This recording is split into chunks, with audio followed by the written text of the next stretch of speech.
There are stories that never sleep. Even after hundreds of years, they still seep through every page of notes, every stained letter, like a lingering breath from the past. Tonight, if you listen carefully, you can hear the footsteps of history echoing softly in the night.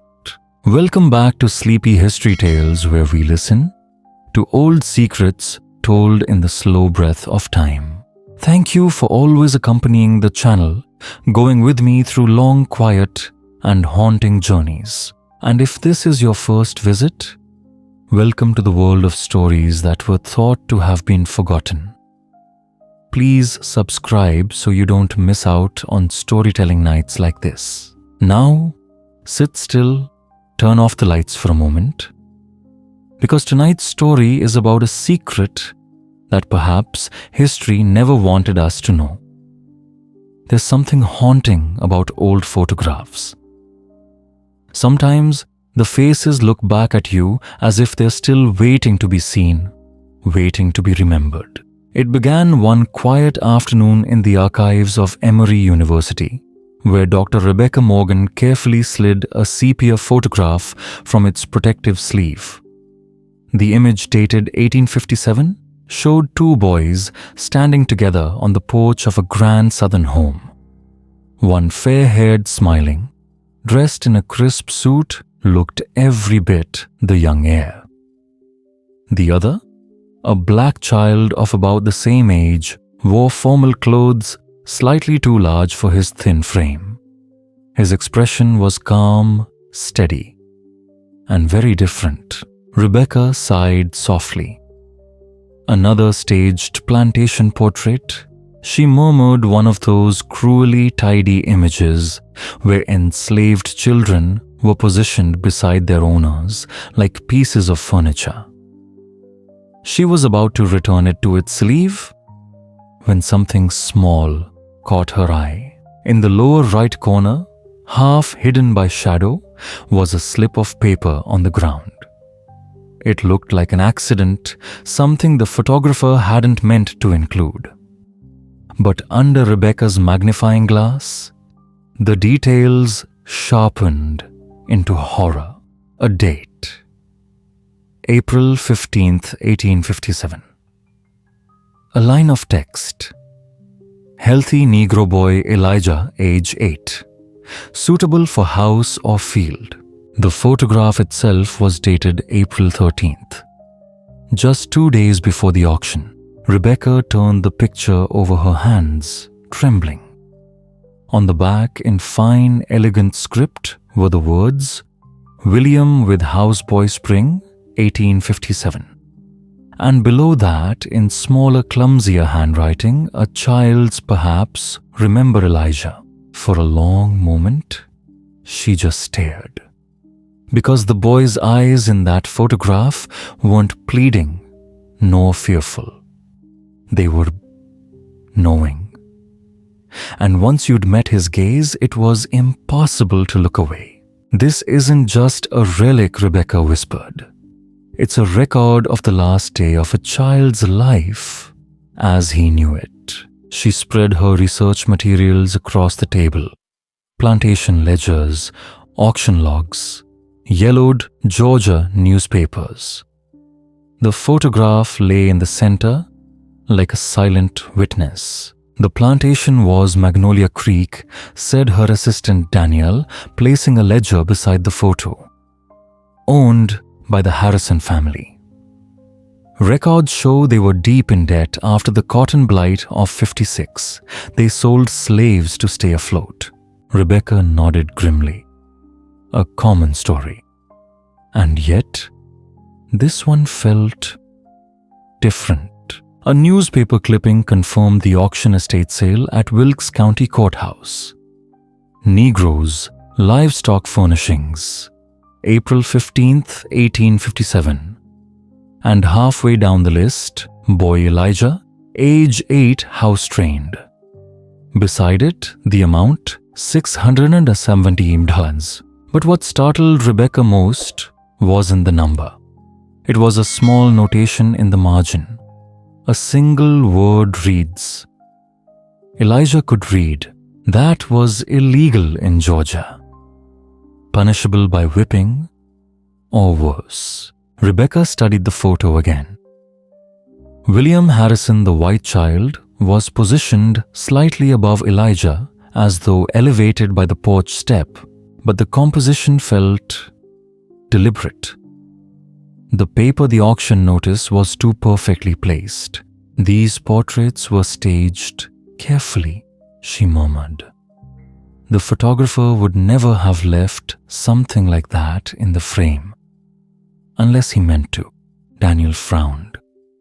So someone wanted it there. Their research soon led to the name Frederick Simmons, one of the few traveling photographers in rural Georgia during the 1850s. His clients were mostly plantation owners eager to show off their wealth. But buried in his surviving papers, Rebecca found a single chilling letter addressed to an abolitionist newspaper in Boston. I send these images not for publication as it would endanger many, but as evidence of what words alone cannot convey. He had been documenting slavery from within, pretending to serve his patrons while secretly recording their cruelty. Among the auction inventories, Rebecca finally found the line she dreaded Negro boy Elijah sold to James Fletcher of Charleston 670 yards. She closed her eyes. "We have a name," she said softly, "and we know where he was taken, Charleston." And so, the search for Elijah's fate began. Weeks later, Rebecca arrived at the Charleston Historical Society, her notebook full of fragile leads. There she learned that a small bundle of Frederick Simmons' papers, long thought lost, had recently been donated by his great-granddaughter. She didn't yet know it, but inside those yellowed envelopes, another photograph was waiting. One that would change everything they thought they knew about Elijah, and about the man who had tried in secret to make sure the world remembered him. And perhaps you listening now will help remember him too. The portfolio was old, its leather cracked and fading, like the surface of some forgotten memory. Inside were letters, receipts, and a small bound journal, its pages browned by time. Rebecca turned carefully to the first dated entry. April the 13th, 1857. She began to read aloud, her voice barely above a whisper. Completed portraits at Magnolia Creek. The Harrison boy typically demanding. The other child, Elijah, remained still as stone throughout. He knows what comes. The auction notice fell from Harrison's pocket during the sitting. I repositioned it slightly rather than removing it. Small acts of truth are all I can manage in these circumstances. Rebecca's eyes lingered on that final line. Small acts of truth. Somehow that was enough to pierce through a century and a half of silence. The next entries traced Simmons's unraveling conscience, a man trying to earn his living, photographing the very world that sickened him. Then came one dated May 2nd, 1847. Received word that my Magnolia Creek photograph has reached Boston safely. Contact there believes it may serve the cause, though I fear too late for the child. Rebecca turned another page. Simmons had kept meticulous records of the people he'd photographed when he could. Next to Elijah Magnolia Creek, he had written, sold to Fletcher Charleston. Reported literate. Dangerous knowledge. Fletcher owns shipping business. Daniel looked up from his own notes. He purchased several young slaves that year, house servants and dock workers, he said quietly. Rebecca followed the trail through Charleston's archives, invoices, shipping manifests, fragments of household records until the boy's name appeared once again, Elijah houseboy assigned to Mrs. Fletcher. Mrs. Emily Fletcher. Rebecca recognized the name. She had been part of a women's reading society, a small circle that on the surface exchanged novels and poetry.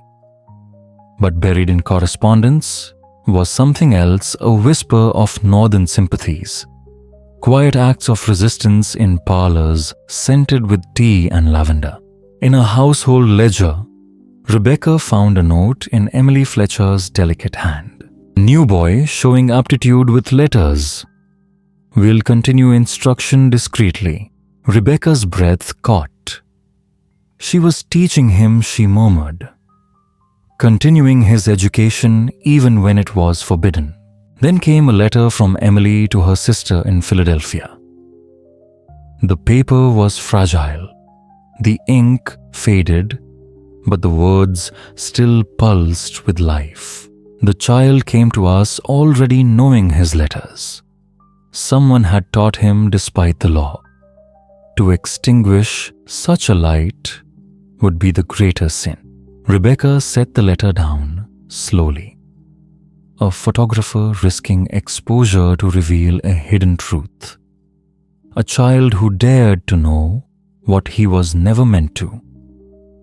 And a woman, the wife of a slaveholder, choosing to nurture that forbidden light in secret. Elijah went from one rare circumstance to another, Rebecca said softly.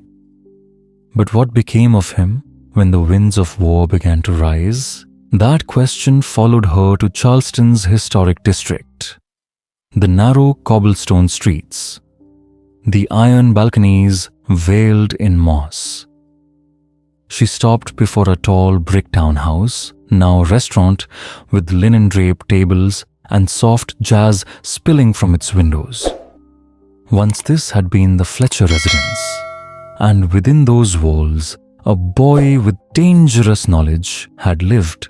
Fletcher's household ledgers from 1858 to 1861 traced Elijah's quiet transformation from houseboy to personal servant to the Fletcher's son George, 2 years older.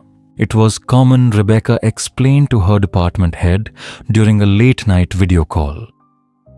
An enslaved boy assigned to serve as a child's companion. They grew up side by side, unequal, yet inseparable. But what Rebecca found next was extraordinary. In a box of family relics, dusty school books, and primer pages, she discovered neat lines of handwriting. One belonged to young George Fletcher, tidy and precise.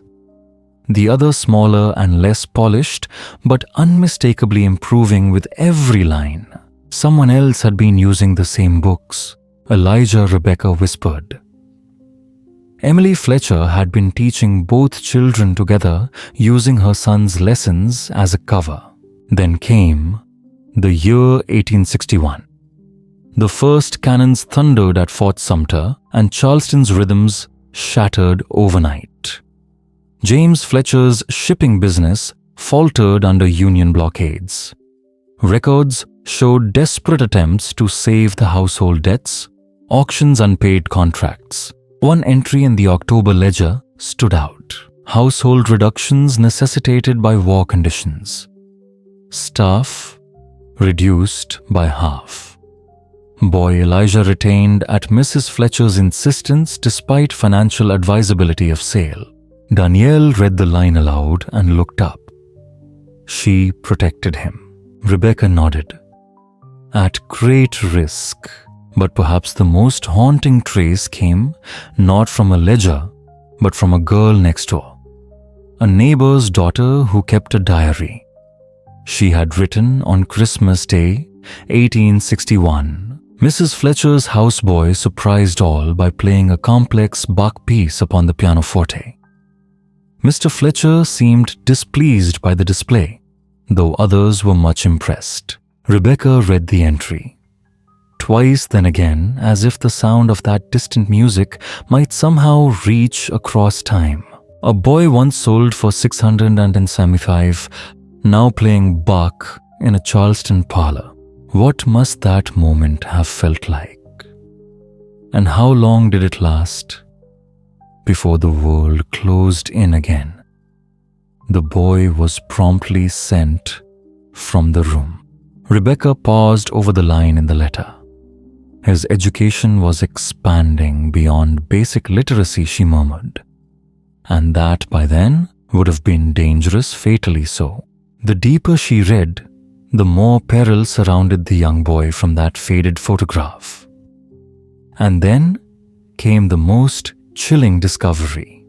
Yet, a Confederate dispatch, dated June 1862, suspected Underground Railroad activity near Fletcher residence. Household to be monitored for Northern sympathies. Not long after, another entry, this time from a Charleston police report. A Negro boy approximately 13 years missing from Fletcher household.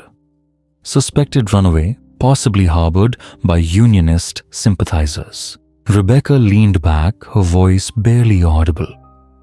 He escaped. For a long time, she just sat there, listening to the quiet hum of the archive as if waiting for the boy's footsteps to echo through the years. But how she whispered, and where did he go? Her search took her north to the Historical Society in Philadelphia, where faint traces of the Underground Railroad still lingered in brittle journals and cryptic ledgers. The records were fragmentary, coded in symbols and half-phrases. But within one Quaker journal dated August 1862, Rebecca found a clue, received a young scholar from Charleston, approximately 13 years. Remarkable aptitude despite limited instruction. That fits. Rebecca told Daniel over a late-night call. Age, timing, description, it's him. The journal belonged to Hannah Wells, a Quaker teacher who ran a modest school for freed and escaped enslaved children. Her coded notes spoke of a new arrival brought north via the coastline, a quiet reference to the maritime route used by sympathetic ship captains. Emily Fletcher's sister lived in Philadelphia. Rebecca noted softly. She may have arranged his escape. Perhaps that was her final act of defiance. At Wells Academy, a student identified only as E appeared in the records. His progress was described as extraordinary, particularly in mathematics and music. In the margins, Hannah had written, "History of trauma evident. Nightmares continue." And then one line that made Rebecca stop reading for a moment. Our young scholar from Charleston carries a photograph hidden from all but me. It shows him standing beside the son of his former owner. He says it reminds him daily of those still in bondage. Rebecca felt her throat tighten. "He kept it," she whispered. "The photograph. The very one we found." By 1863, records showed A assisting in teaching younger students, a boy once forbidden to learn, now teaching others to read. But as the war grew bloodier, the tone of Hannah's journals changed. E expresses desire to aid the Union cause. His knowledge of Charleston's coast may prove useful, though I fear for his safety. A Union intelligence report from October 1863 confirmed it. Young Negro informant formerly of Charleston, providing valuable information on Confederate shipping routes. Intelligence deemed highly reliable. Daniel read it twice before speaking. He became a spy. At 14, Rebecca replied quietly. There were many like him, brave souls whose stories were never told. As the war pressed toward its terrible conclusion, Elijah's trail wound deeper into danger. Military dispatches from 1864 listed a young Negro guide whose knowledge of the South Carolina coast proved indispensable during several Union missions. He risked everything, Rebecca said, her voice softening. And someone noticed. A commendation mentioned exceptional service by a young guide, formerly of Charleston. Then came another photograph, this one taken amid the ruins of war. Union officers posed among several black scouts. One stood slightly apart. His posture straight, his eyes solemn. The face was older now, but familiar. "It's him," Rebecca whispered. 5 years older. But it's Elijah. Among the surviving documents was a chaplain's field report that told of a haunting return. Our young guide became visibly distressed upon approaching a plantation near Magnolia Creek. Requested permission to search property records, granted. Retrieved several documents and a small carved figure before the main house was burned. Danielle leaned back, silent. He went back, he finally said, to reclaim what was his. After the war, Elijah's trail led him full circle back to Charleston. The city he had once fled was now transformed by defeat and occupation. In the records of the Freedmen's Bureau School, Rebecca found him again. Elijah Freeman, age 16. He had chosen his own name. Freeman, Rebecca whispered. He named himself Free. The teacher's reports praised his intellect, his patience, his quiet strength. Deep understanding of bondage and liberty lends uncommon gravity to his lessons. Then came something extraordinary. Elijah's application for a scholarship program sponsoring promising black students to study in the North. In his own neat handwriting, he wrote, "I seek education not only for myself, but that others like me may never again be denied the power of knowledge." The application carried 2 letters of support. One from Hannah Wells. The other, to Rebecca's astonishment, from Emily Fletcher. The boy Elijah, whom I once wrongfully held in bondage, deserves every opportunity denied him by an unjust system I regret having served. His mind is remarkable. His character forged in circumstances no child should endure. Rebecca read the letter slowly, each word like a confession, whispered across time. She acknowledged her wrongs, she said softly, and tried in her way to make amends. The scholarship was granted. And so in 1868, Elijah Freeman enrolled at Oberlin College in Ohio, one of the few institutions in America that welcomed black students. Records showed he studied education and history excelling despite his fragmented beginnings.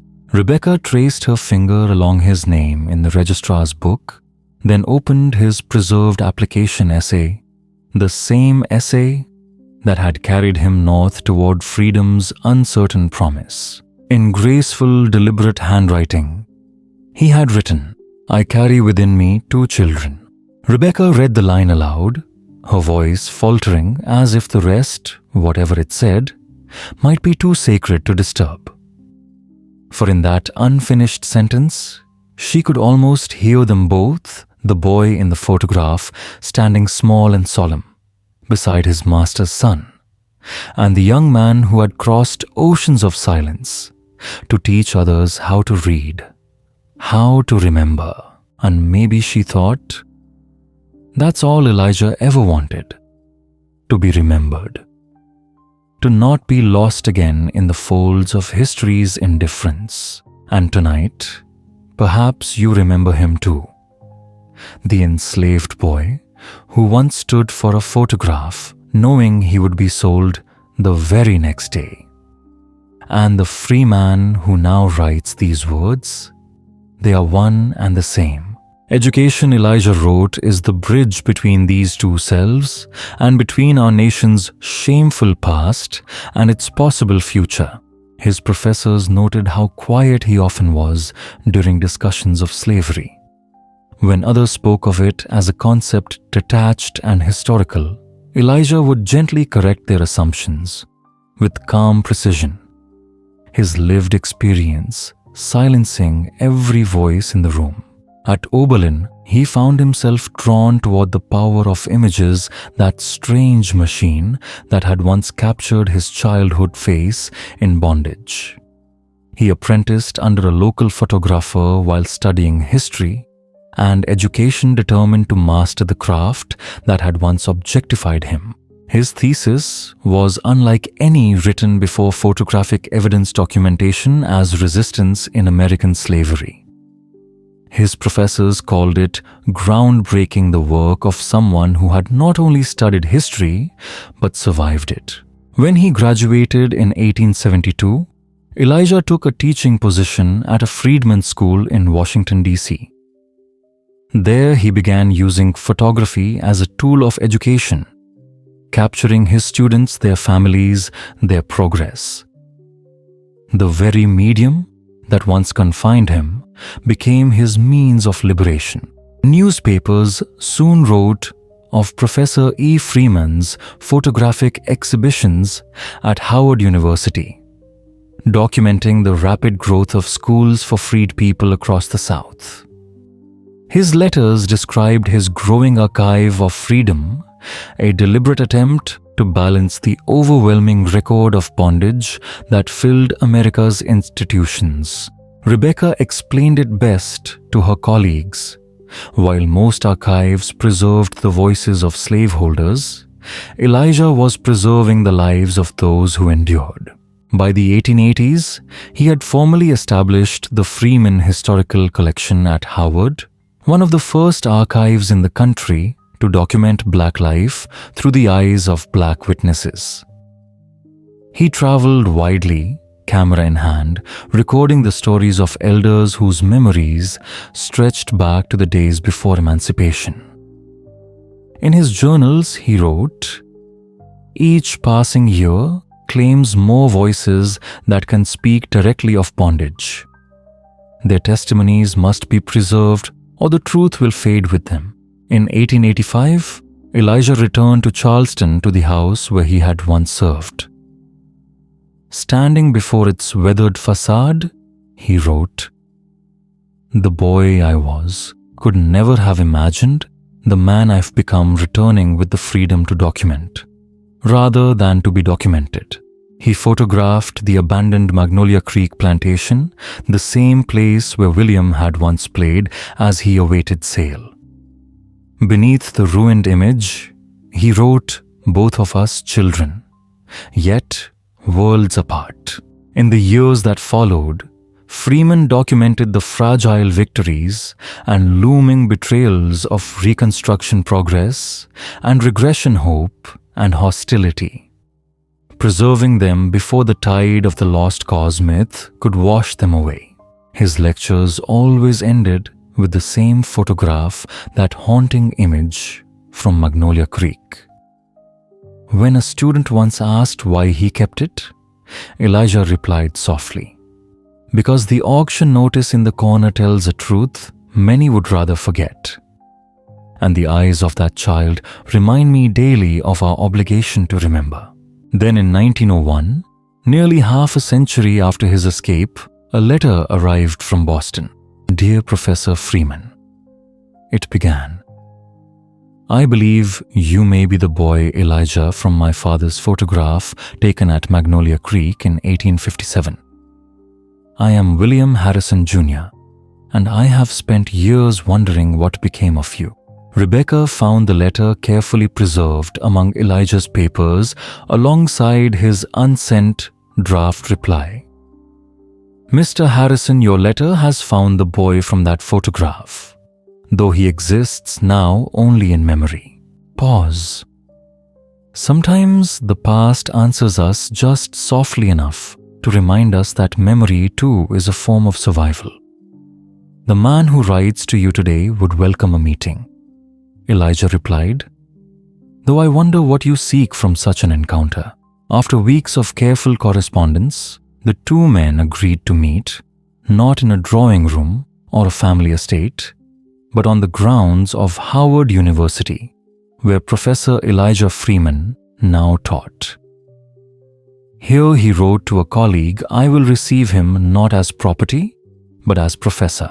A photographer was invited to document the moment two middle-aged men seated side by side amid shelves of books and artifacts. Their expressions measured their shared history, silently spanning the space between them. In his journal afterward, Freeman wrote, "Harrison remembers our childhood differently. He recalls us as playmates, despite the gulf that divided us. Yet, he seems genuinely eager to understand. He brought his father's plantation journals containing fragments of my parents' lives I never knew. For this alone, the discomfort of our meeting was worthwhile." What William revealed about the photograph astonished Elijah. His father had commissioned it because the boy was to be sold a final memento for his son who had grown attached to the child enslaved beside him. The auction notice in the corner had been an accident, yet the photographer had noticed and intentionally left it visible. The image that documented my sale, Freeman reflected, became the evidence that preserved my memory, completing a circle neither the photographer nor my former masters could have imagined. After their meeting, William Harrison donated his family's plantation ledgers and journals to Freeman's growing archive, a transfer of records unprecedented at the time, and one that gave a black historian access to materials rarely shared beyond white academic circles. Elijah framed their correspondence and reunion as part of the historical record. It's self-evident, he wrote, that history is not merely what happened, but an ongoing conversation between past and present one that can at rare moments bend toward understanding. More than a century later, Rebecca stood in the Smithsonian's National Museum of African American History and Culture, facing the new exhibition, Professor Elijah Freeman, and the photographic record of freedom. At its center hung the original photograph from Magnolia Creek, the image of a child about to be sold, now surrounded by the story of the extraordinary life that followed. Around it, Freeman's own photographs, classrooms filled with new learners, portraits of freed families, weathered faces of the once enslaved, now speaking their truths into his lens. What moves me most, Rebecca told the gathered historians and descendants, is how Freeman transformed documentation, once a tool of objectification, into one of empowerment and preservation. The exhibition traced his life from enslaved child to scholar, from the subject of history to its author. His Freeman collection had become one of the most significant archives of African American experience, preserving voices that might otherwise have vanished into silence. In a glass case nearby rested a single page written in 1910. Elijah's final reflection: "I began as a subject of history, photographed as property, recorded in ledgers and auction notices. I will end as an author of history, having built an archive through which others may know not only what was done to us, but what we dreamed, built, and believed despite it all." Among the attendees that day stood Elizabeth Freeman Davis, Elijah's great-granddaughter herself, a historian beside descendants of the Harrison family. Two lineages once bound by cruelty, now united in remembrance. "My great-grandfather would be proud," Elizabeth said softly to Rebecca. "Not just because his story is remembered, but because his work continues." It reminds us that history isn't only about the past. It's about what we choose to see in the present. As visitors moved slowly through the exhibit, Many paused before the photograph that began it all. The boy's eyes, once resigned, now eternal, seemed to hold the weight of centuries. The auction notice still lingered in the corner, but its meaning had shifted. No longer a record of ownership, but of survival. Through a single image and the life that unfolded beyond it. History had turned upon itself from objectification to agency, from property to professor, from forgetting to truth. And for those who lingered longest before that photograph, it no longer felt like the past looking back, but the present quietly remembering.